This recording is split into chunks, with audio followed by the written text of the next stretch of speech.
both the British and the company achieved the conquest they did, not just by force of arms, but by the assistance of Indian capitalists, in other words, Indian bankers, specifically usually the Marwaris and the Jains, who provided the funds not just for the British, but for the Mughals. If Aurangzeb wants to fight a battle against Golconda, he doesn't just need to get troops there, he needs to get the cash to fight a war. Wars are always very expensive.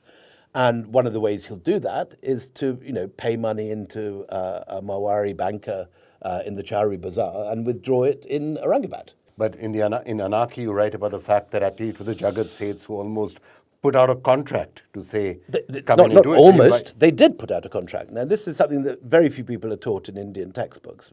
Clive went out to India for the second time to fight the French. This was the period of what is known in European history as the 7-Year War, which breaks out in 1756. So the army that Clive is leading when eventually he fights the Battle of Plassey is not an army that's been sent out to fight anyone Indian at all. It's been sent out specifically to fight the French operations in India. Now, in 1756,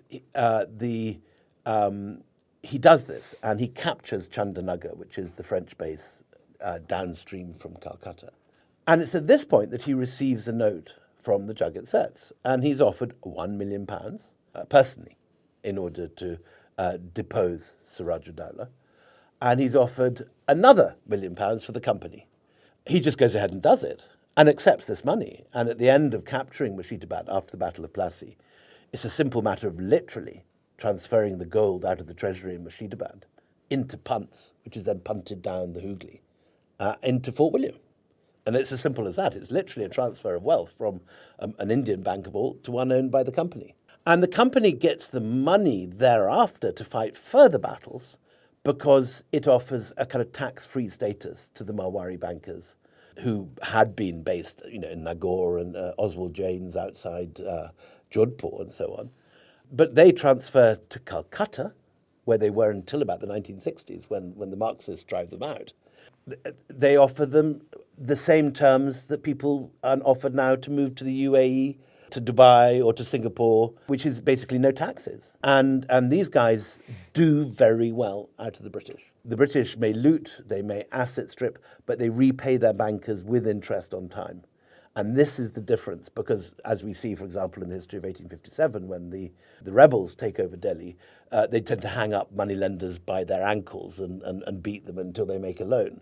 Now, if you're a banker, you much prefer to get your interest back on time without having to make a fuss. And so for this reason, not just the Marwaris and the Jains, but there is a whole world of Indian bankers who offer their services to the British, who follow them around. They have like sort of mobile cash tills that, when they're fighting Tipu Sultan and so on.